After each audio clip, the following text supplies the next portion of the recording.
obvious and they're yet to be resolved. There's a housing levy, which does not guarantee anyone that they're going to get a house after that. Then these toll fees that we are not even sure will be used for the right purpose. Isn't this gap we're talking about supposed to be filled by the houses of legislation, which you represent? The budget-making process is a function of the National Assembly, yes, but I know even the Senate is involved to a huge extent. Are we not saying that it is the houses of legislation that are failing us as a gap between tax collection and actually how the money is spent in as far as oversight is concerned, Senator? Let me just say that I hold a different opinion. The budget-making process starts almost immediately after the previous budget is passed, and it originates from the treasury.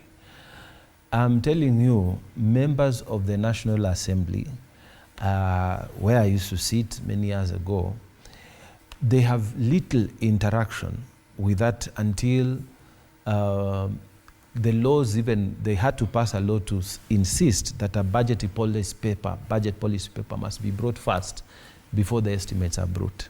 Okay? So in our time, I'm not talking about now, what used to happen, there was no budget policy paper. There used to be a ceremony, minister comes, the books are brought, the estimates are brought maybe a day before. They are like this. And throughout the year, the processes have been going on within the ministry. And the ministries are normally divided into sectors, like maybe health and social sector, justice and security, whatever sectors. And they come up with combined sector proposals, which is called the wish list. And that wish list now, they now try to moderate it in accordance with the administration's priorities. Yeah? So all this time, legislators are not involved. It is the administration that is fully in charge of that process.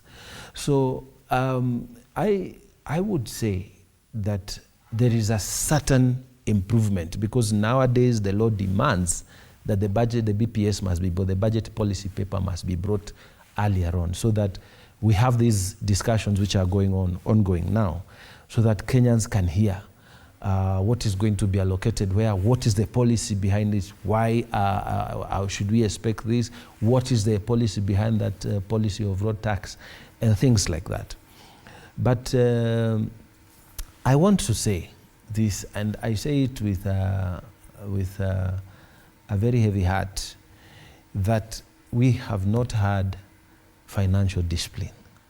And the attitude for many people who have gone into government has not been to go and serve or to do equitable sharing or manage the resources.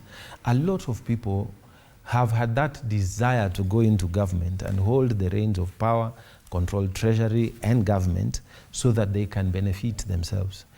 And it has been like a tradition. That's why somebody wrote a book about "It's Our Time to Eat," which is a very shady and horrible attitude towards government.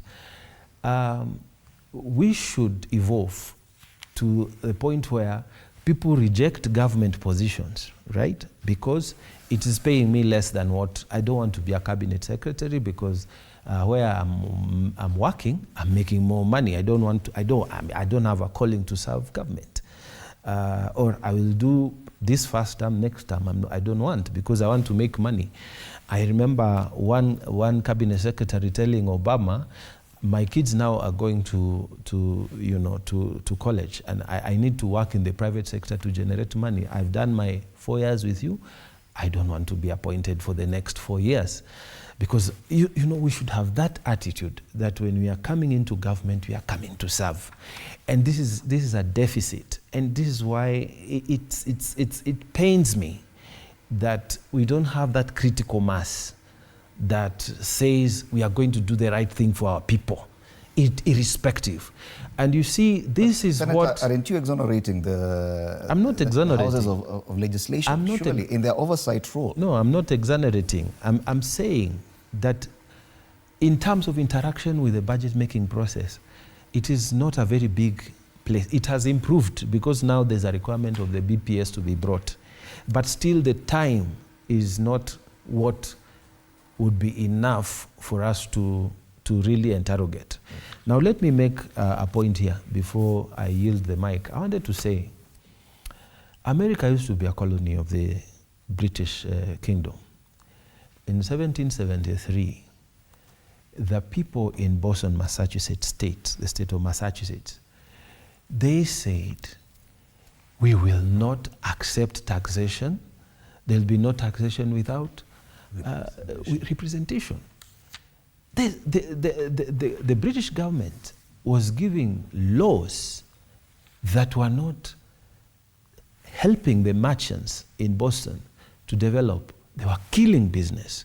So these guys said, we will resist.